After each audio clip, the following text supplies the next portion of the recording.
So, welcome to iSmart Champs. Today, our topic of discussion is the electrochemistry part 3, that is electrolysis and Faraday's laws.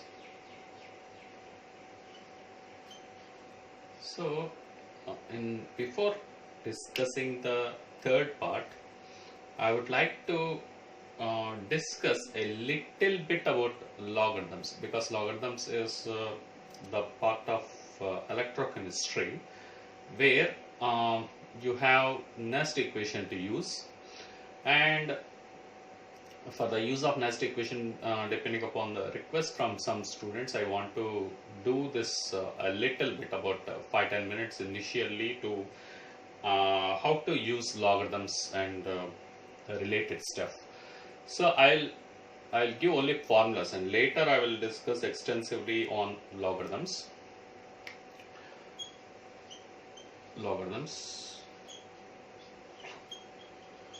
So the extensive discussion on logarithms and then related problems, I would like to have another video on this.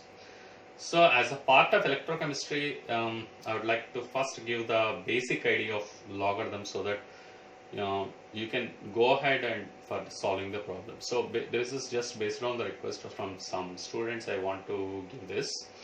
So here we go. So the topic to start with is actually logarithms today, and after that I will discuss what is electrolysis and Faraday's laws. First, what we do is logarithms. So the initial part of discussion comes up with logarithms. So what are these logarithms?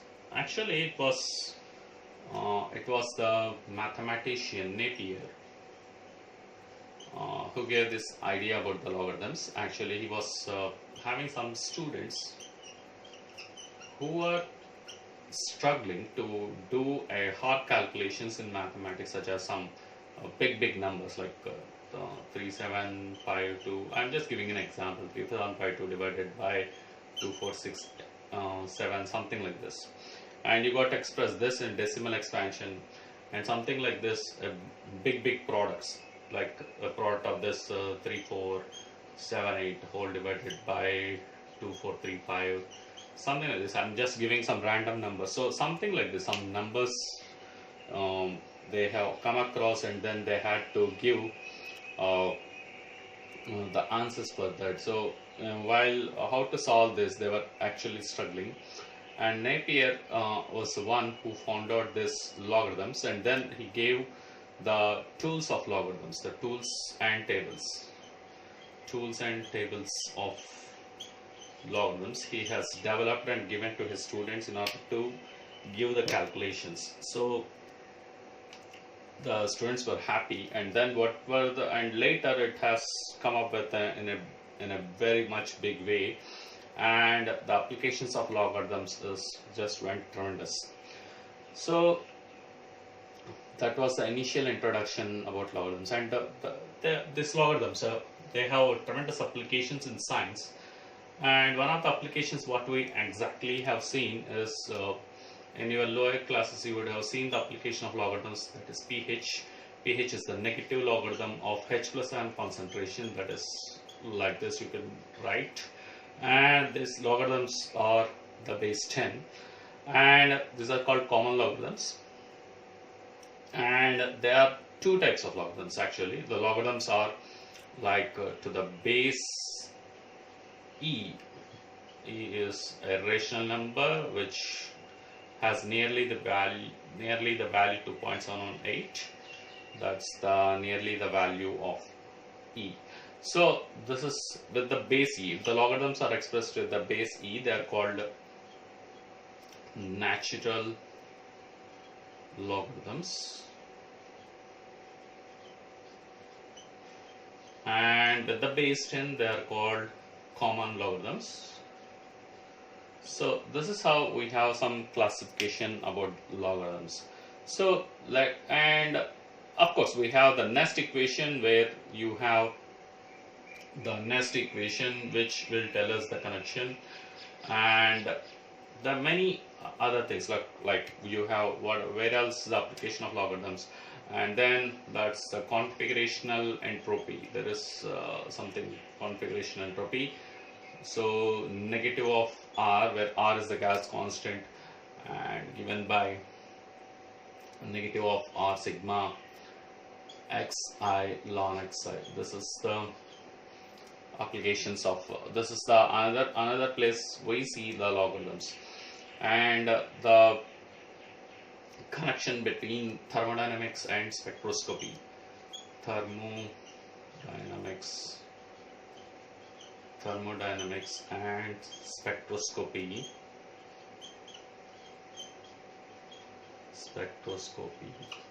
They are connected by something called statistical mechanics. So in the statistical mechanics, the entropy function is k ln w. This is how it's given, and that's connected to something called Boltzmann distributions, and Boltzmann distribution is connected to entropy, something like this. So I'm just giving the glimpse of the equations, how this logarithms are useful. So with this idea, to start with, what is the definition of logarithm? So these are the places, several other places the logarithms are useful. So let's start with the idea of logarithm. So we know the powers, and this is, let us say, a power n is equal to some x, let us say. So here it comes, so a is the base and n is the power. It generates some number x, so x is the real number. So you can say n is equal to log of x to the base a. This goes here and log applies here, and this is the power what you get as output. So n is equal to log x to the base a. This is how you can write the definition of logarithm. So this is how we can define the logarithms. And the anti-log, there is something called logarithm and the anti-log. Anti-log of this n gives us the value of x. The anti-log of n is nothing but a power n. That means taking the power back. So that's what the anti-log refers to. So the required value of x you can obtain. So the anti-log is nothing but this a power n. So this is the basic ideas to start with. So the next part is how do we apply this logarithm. So let me take a very small example.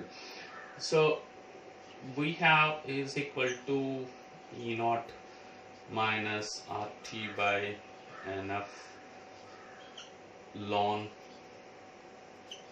some concentration on some concentration 2 divided by concentration 1. So I'm not going into the details of this. So this is how you have the nest equation. So here directly this value, when you substitute the value and apply the logarithm function in the calculator, you can get this values, or by using the log tables you can get the values. So the log tables, how to utilize the log tables, that I will discuss in my next videos. And here so you plug in that and you have the log function in the calculator. The log function and ln function are available in the calculator, and then you can use that functions in order to solve the problem.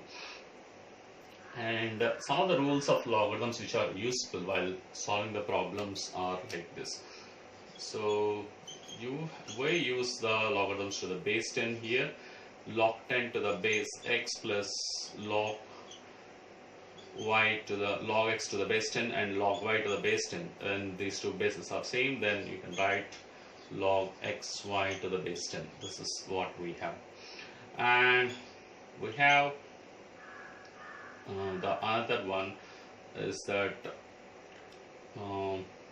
we have this log x to the base 10 minus log y to the base 10 is log x by y to the base 10. This is the another rule we generally use while solving the problems on logarithms. And here in the electrochemistry, this is the other one what we see.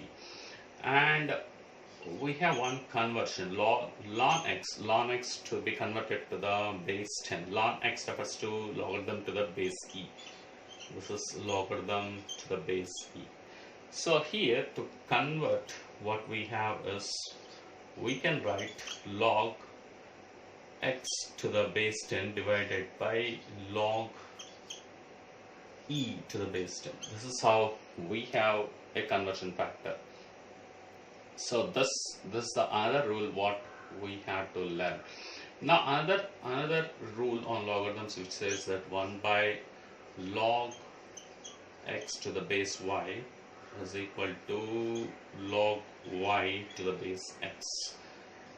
So for the proofs, right now we don't have much of time to handle the proofs. The proofs I will discuss in a separate video. So you got to remember certain rules like this. So here the base and the arguments will get exchanged when you do this. So here the next part is that ln x you can write like this, and the other one is we use this, the last rule, to get the value of 2.303. So this is the one, and you have, when you take this to the top, what happens is you get the base and the arguments get exchanged. So you can write log 10 to the base e. That means that's what I did here. If you observe, the x value is e and y value is 10, and when you take it to the top, when you invert the logarithm, you get log y value is 10 and x value is e. So that's what I did into log x to the base 10. This is what you have. So log 10 to the base e is 2.303. So this value you got to remember, log x to the base 10. This is one of the conversion factor what we use extensively while doing electrochemistry. This is the conversion what we do. So normally while writing the next equation, the logarithm what we use is the natural log or Napier logarithms, and Napier logarithms is converted to the common logarithms by this rules of logarithm. So log x to the base e can be written as log x to the base 10 divided by log e to the base 10, and again log e to the base 10 is taken to the top. So by using this rule, the log 10 to the base e you can write the log 10 to the base e value is 2.3 log x to the base 10. This is one conversion what we see very often. And next is the other one what we regularly use while solving electrochemistry problems and all is that log 10 to the power of x, if it is there. This is the most commonly used. Log 10 to the power of x is nothing but we can take, if something is in the power, we can take out and multiply with the logarithm. You get log 10 to the base 10. This is how you get log 10 to the base 10, or log of an argument to its own base is actually 1, because we know that a power 1 is a, and then 1 is log a to the base a. As per the definition of logarithms, you can write like this. So based on this fundamentals, you can solve the problems. Let me take one simple example of the logarithms what you see. In general, while calculating in the examinations, they give the scenario like log of you may end up with such kind of situation, log of 10 to the power of minus 3 divided by 10 to the power of minus 7, let us say. You ended up with a scenario of this kind. So how to solve this one? So it's pretty simple. So this is basically log 10 when you have the equation 0.0591 divided by, that is a 2 electron transfer is happening, divided by 2. This is what you are calculating, and assume that you are calculating E naught at equilibrium. So, and the equilibrium constant is given by this. Okay, assume that 0.591 divided by 2 log of this is to the base 10, 10 to the power of minus 3 plus 7. This is how you can write. By using the rule, a power m divided by a power n is equal to a power m minus n. Using these rules, you can pretty easily solve this out. So 7 minus 3 is 4. So I'll replace 4 over here, and this 4 is in the power. I can keep here 4 and multiply the rest. So 0.0591 divided by 2 times 4, you have log 10 to the base 10. So instead of 10, suppose you have some 3 power 4 or 5 power 4, something like this. So assume that 3 power 4 is there. We'll find the log 3 value to the base 10 using the log tables, and again multiply 4 here and here. So that's how. So ultimately what we use is that log of some x power m to the base 10 is nothing but m log x to the base 10. So these are the few fundas I see we are using regularly while solving logarithms. And always remember this: log 1 to any base is 0. This base is non-zero, of course, and positive. So under these conditions, log 1 to any base is 0. So that's because we know this pretty well. So a power 0 is equal to 1. So 0, one can write log 1 to the any base a, where a is any constant number. So this is how, this is the basic idea I wish to give, and we'll stop this logarithm part here, and let's move on to electrolysis. And please note it, and if you have any further doubts, please write it in the comments.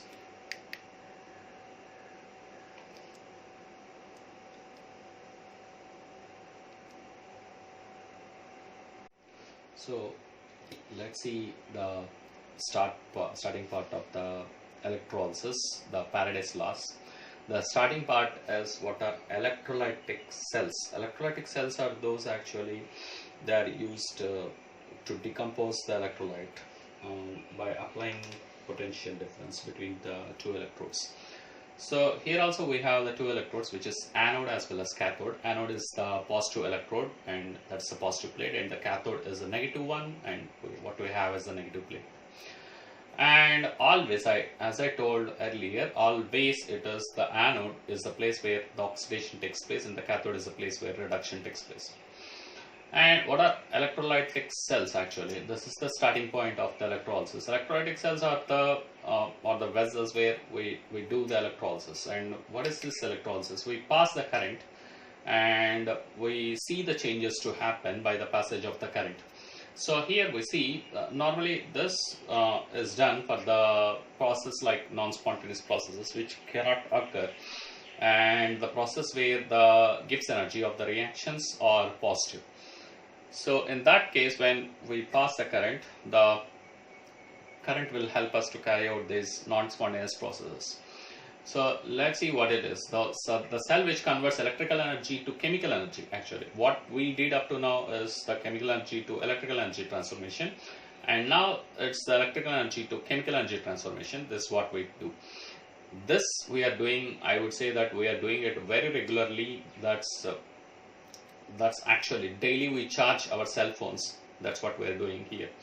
So when we charge the cell phones, here the electrolyte what is formed within the cell phone completely dissociates, and the respective plates, the electrolyte will go, so which is a non-spontaneous process. So when you remove the charging, so what happens there? When you remove the charging, the process which is spontaneous, that will happen, and that produces electricity. That's what we are doing on daily basis. That's what charging our cell phones is. So that's the same process we are talking about here. The cell which converts the electrical energy into chemical energy. Actually, while charging the phones, this is what is happening. The electrical energy is getting converted into chemical energy. They are called electrolytic cells, and that's what our battery is, a kind of electrolytic cell. The electrical energy is used to carry out non-spontaneous chemical reactions, in the process which takes place in an electrolytic cell is called electrolysis. So that's what happens. So here in our cell phones there will be a compound of lithium. That's what a lithium polymer ion battery is about. The compound of lithium will undergo decomposition when you pass the electricity through that, and the lithium ions will reach one plate, and that's the cathode part, and its counterpart will reach to the other plate. It's just for understanding, it's not actually the way it happens, but just for understanding I'm telling that. So the negative plate will receive the lithium ions, and the positive plate will receive the rest of the matrix, what is the polymer, which is the negative one, is attracted by the anode where the oxidation takes place. And since the lithium reaction with the polymer is a very spontaneous process, the moment we remove charging, that means when we start using the phone, that's consuming the chemical energy, and the chemical energy is converted to electrical energy by this process, and that's what happens. The chemical energy, that means the lithium will start reacting with its counterpart to form the compound which is highly stable, and the Gibbs energy of that reaction is highly negative. So such compounds are chosen, and then they are taken inside that lithium polymer ion battery. And that's what daily we are doing. Daily we are actually doing this electrolysis on daily basis, and that's what passing that current through that we are doing it. And many metals, like, what are the applications of electrolysis are like, many metals are like sodium, magnesium, aluminum, or they are highly electropositive in nature, and so you can't reduce them directly by using any kind of chemical means. So what we do is we pass electricity on the large scale electrochemical reduction of their respective cations. So what we do is the molten sodium chloride, molten magnesium chloride, molten aluminum chloride, like this we'll take, and then we'll electrolyze that to reduce the cations of the Na plus, Mg2 plus and Al3 plus. These cations are reduced, and after reducing they are collected at the negative plate, that is cathode. So this is the process of electrolysis, and suitable reducing agents are not available for these things. Wherever you see the highly electropositive elements, the suitable reducing agents will not be available because they are highly electropositive in nature, and you won't find any material which are highly electropositive than these. These are first and second group and third group elements, and they are highly electropositive metals. So the reason they have very high tendency to undergo oxidation, they are very powerful reducing agents. So you have to take a better reducing agent than what is here. So it's not possible to reduce by chemical means. So the reason we electrolyze to produce these metals on a large scale. So this is the fundamental idea of electrolysis, and let's move on to Faraday's laws. You can make a note of it. So let's move on to Faraday's laws of electrolysis. So what is the Faraday's first law of electrolysis? The Faraday's first law says the amount of metal deposited at cathode is directly proportional to the quantity of electricity passed through the electrolyte. So here, as per your NCERT textbook, the thing is that they have not given you the direct formula how to handle that. They have given that the weight of the metal which is deposited at the cathode, you can calculate from the formula ZIT, like this they have given. And later you have to calculate what is Z, where Z is M by Nf, that is the molar mass or atomic weight of the metal which is deposited, divided by the number of electrons involved times the Faraday constant. So this is how they have given. And Z you can calculate other way of, they said the Z you can calculate by doing the equivalent weight divided by 96,500 coulombs. So the equivalent weight is nothing but the mass by the number of electrons involved. I would say the number of electrons involved is N, So the equivalent weight is the mass by m by n, the molar mass divided by the number of electrons which are involved in the reaction. This is how now I felt it's very clumsy while solving the problem. So here normally what I use is a direct formula, that is W is equal to MIT divided by NF. This is a very simply directly you can calculate all these things. So if they ask you specifically how to calculate the equivalent weights and the other stuff, you can follow these procedures. Anyway, I will discuss those things, but the best way of doing the problems is this one. So mostly on the Faraday's laws, you will be asked the questions on problems. In general, they will not ask you the definitions here in the Faraday's laws.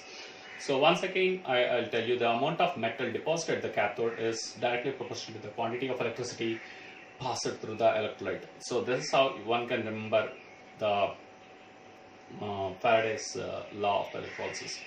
First law of electrolysis. So the amount of metal deposited is given by M into IT. IT is the amount of current passed, and T is the amount of time to which it has been passed, and then divided by N is the number of electrons involved. So if it is copper 2 plus sort of thing, then the number of electrons involved is 2. If it is Ag plus, the number of electrons involved is 1. So something like that. So you can calculate what is the value of N. And Z is the electrochemical equivalent. So the electrochemical equivalent is given by M by NF. So that's how the formulas combine together. I want the student to remember only this formula. This is more than sufficient in order to solve the problems. So W is equal to MIT divided by NF. I refers to the current, M is the molar mass, T is the amount of time, N is the number of electrons, and F is the Faraday constant. So the Faraday constant is the charge of 1 mole of electrons. So that I'll discuss in the later part. So let's move on to the Faraday's second law. One more time I'll tell you. It's the amount of, so what is electrochemical equivalent, by the way? It is the amount of substance deposited when 1 ampere of current is passed through for 1 second. That is 1 coulomb of charge is passed. The unit is gram coulomb inverse, and that is equivalent weight divided by 96,500 coulombs. So that's the equivalent weight is molar mass divided by N. This looks, I tell you, as per your NCERT, this looks very clumsy, and then I want the student to remember only this formula. This is more than sufficient to solve the problems. So let's move on to the Faraday's second law. So let's see the next part. This Faraday's second law. It was Faraday who did several experiments on electrolysis, and he arrived to these laws, and then he has published his work and was one of the greatest scientists ever known. And he did a numerous number of experiments, and which led to these 2 laws on electrolysis. And he has done many works, and then the Faraday constant is named after him. And let's see what is Faraday's second law of electrolysis. It states that when same quantity of electricity is passed through different electrolytes, the amount of the metal deposited at each cathode is directly proportional to their equivalent weights. So fantastic. So it's like what he is talking about is, so you have several containers having electrolytes. So you have several containers. So here you have in every container you have an anode as well as cathode. An anode and cathode, anode and cathode, anode cathode combinations you have. So all these cells are given the same amount of current, all these cells are provided with the same amount of current. If that is done, then he says that the amount of metal deposited, that is the weight of the metal deposited in the cell 1 divided by its equivalent weight is equal to the amount of metal deposited in the cell 2 divided by equivalent weight. All these things are equal. So the amount of metal deposited by its own equivalent weight, they are all equal, irrespective of what is the electrolyte you have taken inside the electrolytic cells. So that's what he arrived at. And what is given here? W is the mass of the substance and E is the equivalent weight. How to calculate the equivalent weight? I told you earlier. equivalent weight is nothing but the molar mass or atomic mass of the metal, atomic mass of metal divided by the number of electrons involved, So number of electrons involved for reduction, that's called equivalent weight. So here I have written what is equivalent weight: atomic mass of the metal divided by the number of electrons involved to reduce the cation of the metal. Suppose you have Ag plus, the number of electrons involved to reduce the cation is 1 electron. If you have Cu2 plus, the number of electrons involved is 2 electrons to reduce copper 2 plus. So if you have Al3 plus, the number of electrons involved is 3 electrons. So this is how one can calculate the value of Q. As I told earlier, the equivalent weight. So the equivalent weight is nothing but, so what you have to do is the atomic weight, you have to divide it with the number of electrons involved. So this is what you have to do. Anyway, while solving the problems, we can see that. Okay, let's move on to next part. So the next part of it is called the Faraday's constant. What is Faraday's constant?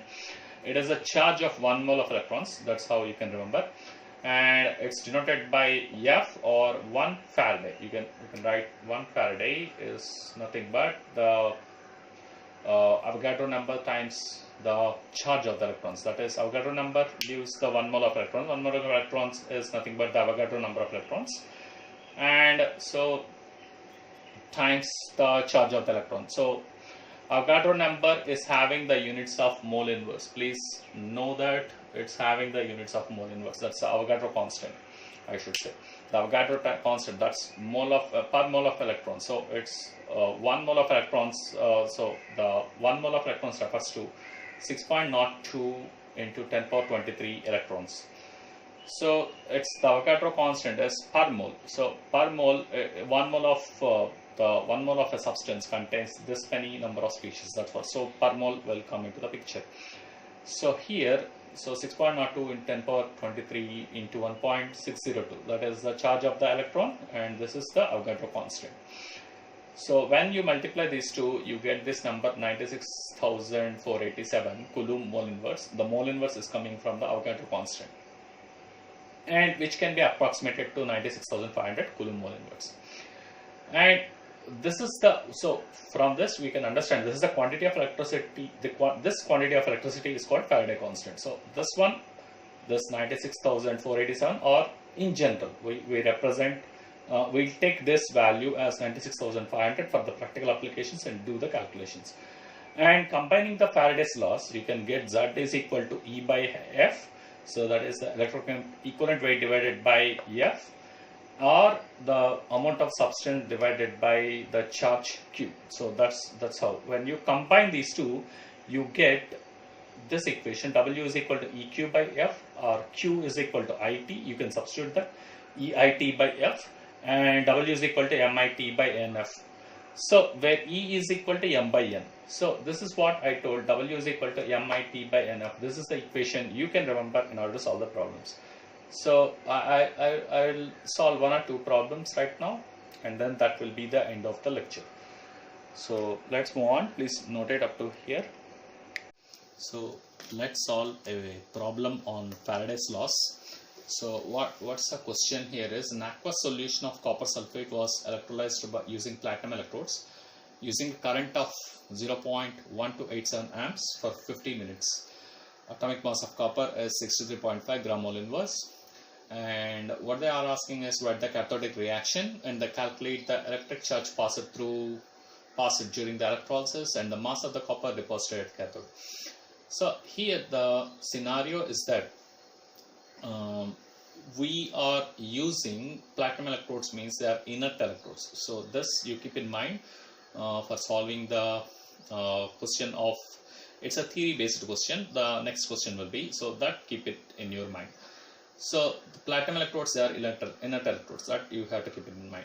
So here to start with, at the cathode it's always reduction takes place, and cathode is a negative electrode in the case of electrolysis. So the negative electrodes always provides electrons. So the copper 2 plus approaches the negative electrodes, that's the cathode, and then Cu2 plus gets reduced to copper, and that's cathode. And here it's the negative electrode, so which you have to remember. So the next one is how much amount of electric charge is what you have to calculate. That is from the equation Q is equal to IT. We know the current is rate of flow of charge, and then the charge is current times the time. So current is rate of flow of charge, that is Q by T. So Q is equal to IT. So the current, how much they have given, you can see 0.1287 times 50 minutes. You have to convert into seconds. Don't forget that you have to convert the 50 minutes into seconds. That will be 3000 seconds. So when you multiply, so 386.1 coulombs is what you get. And amount of copper deposited or mass of copper deposited, I would say weight of copper deposited. Weight is MIT divided by NF. This is how you can remember. M is the molar mass of copper, that is 63.5 gram mole inverse, that's they have given. And I is the amount of current, so 0.1287 into T is 3000 divided by 2 into 96,000. 2 is the number of electrons involved.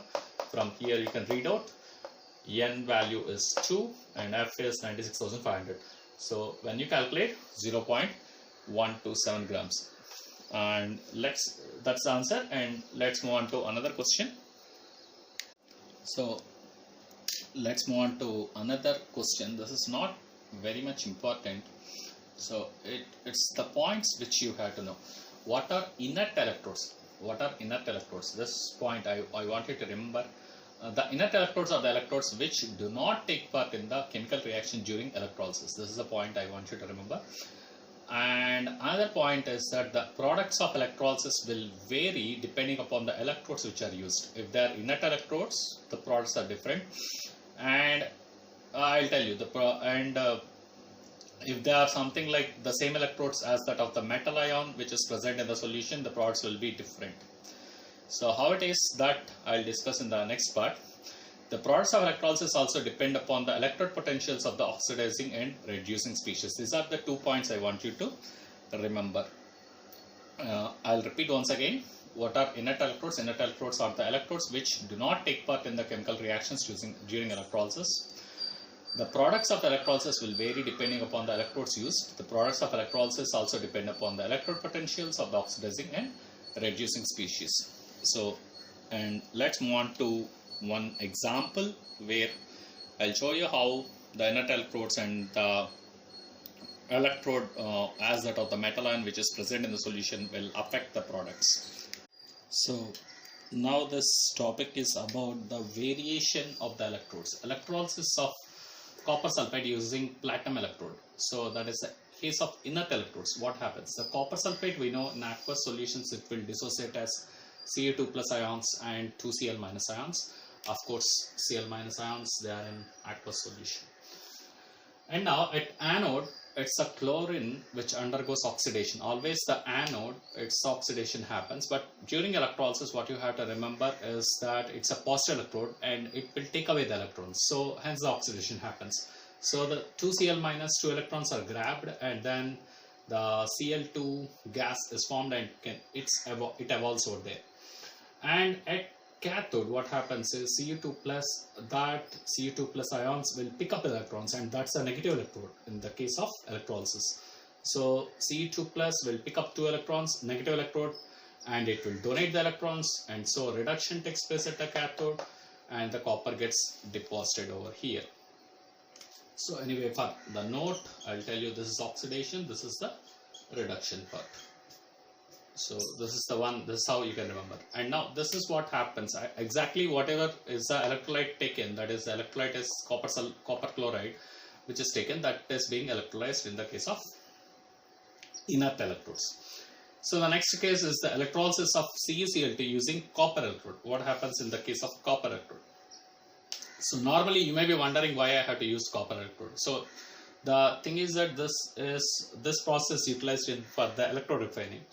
So in case of impure metal, if at all there is an impure metal that is made as an anode. Impure metal means if the copper what we have extracted through some means by by some chemical extraction methods, we have extracted copper. Suppose that copper what we have extracted may contain a lot of impurities, so that's called impure metal. I want to get 100% pure, or if not 100%, 99.99% pure. So in order to get a very high purity, we do it by electrorefining. So what we do is that impure metal, we will take it, impure metal pieces, we'll take it in a basket, and then this basket of impure metal is made as an anode. That means the anode refers to this is given positive potential. So what happens in the electrolysis of CuCl2? So that impure metal is taken as the anode. So that might be taken in a silver basket containing the copper sort of stuff. So the next other side, at the cathode side, we'll take the pure metal copper rod on one side, and then this metal rod is kept on one side, that is copper as cathode itself.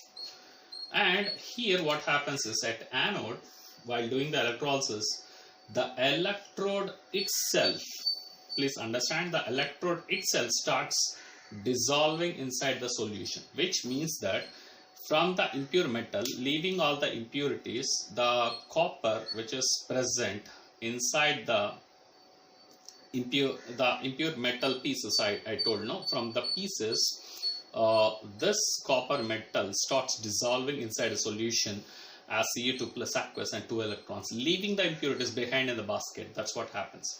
So here at the cathode, what happens is, whatever the amount of copper which is getting dissolved here at the anode, that gets deposited at the cathode, making the copper electrode negative.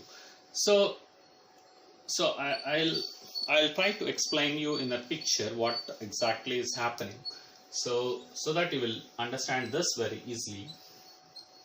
So the picture wise I'll show you. So what we do here is, we have the cell where we need to do the electrolysis, and this is the place where I put some kind of steel basket. So in the steel basket, copper impure, okay, impure copper chips, they are placed, assume. So inside the steel basket, that steel basket is having some kind of holes. The holes are smaller enough compared to the pieces of copper what is there.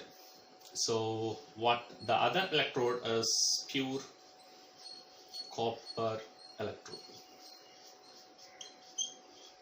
So that is our negative electrode, which is cathode. So this is what happens. And now let's take the solution of copper sulfate. So the CuSO4 solution is present here. So assume this is the positive electrode and this is negative electrode, and then we connect it with a battery.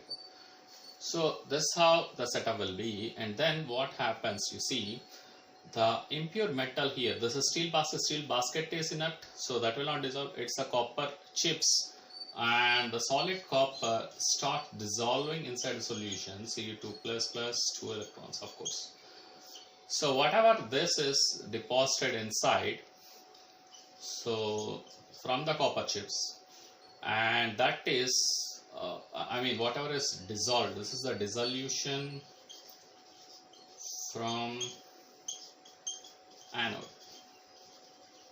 Anode refers to this basket, the basket which is containing the copper chips, and this copper chip starts dissolving inside the copper sulfate solution by the passage of electricity. This much hopefully you understood.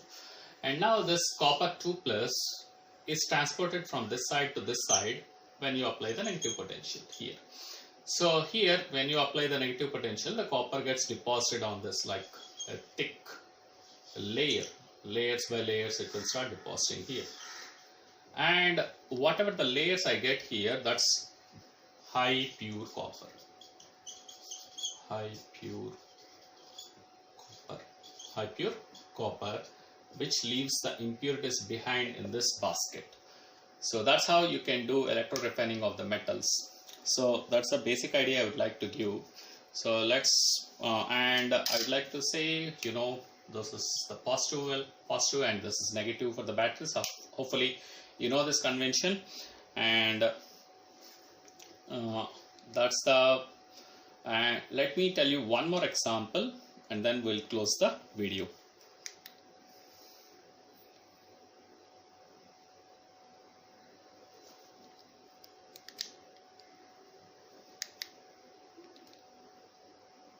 So this is the last part of the video.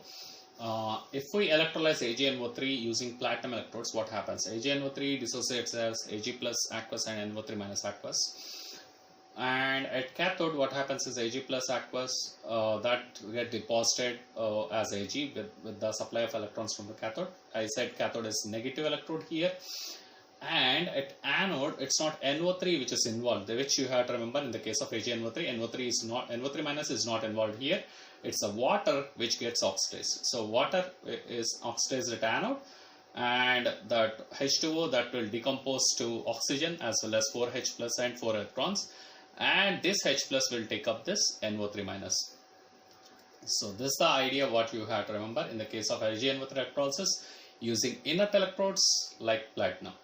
So what if the electrolysis of AgNO3 using silver electrode? That's what the electrorefining what we does. Even you can do electroplating by using this idea. So silver plating, all these things can be done by using this idea. At anode, they will make the silver as anode, and at cathode you can choose any copper or something you can use even.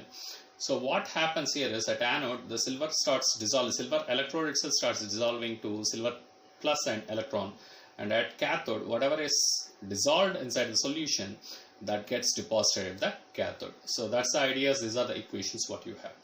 And once again, I'll tell you at anode what happens is the silver, which is taken as the anode, it's get dissolved inside the solution as silver plus ion and electron, and it gets deposited at the cathode. Silver plus electron gives silver solid. And this processes can be used. This process especially can be used for electroplating. So even gold also you can do electroplating, and outside 1 gram gold, all these things they will be selling, right? So all these things are done by using this electroplating process. Electroplating process is choosing the electrode as the electrode will be as same as the ion which is present in the solution. In this case Ag plus ion is present, so we have chosen silver electrode. So that's it for now. And this process is used for the electrorefining of the metals. Here you can find the subscription button. Please subscribe, please do subscribe and give a like for the video, and thank you very much for watching the video. And the next topic goes with the electrochemical cells in action, and few problem solving sessions are going to come later part. So thanks for watching the video. Please do subscribe the channel. Thank you.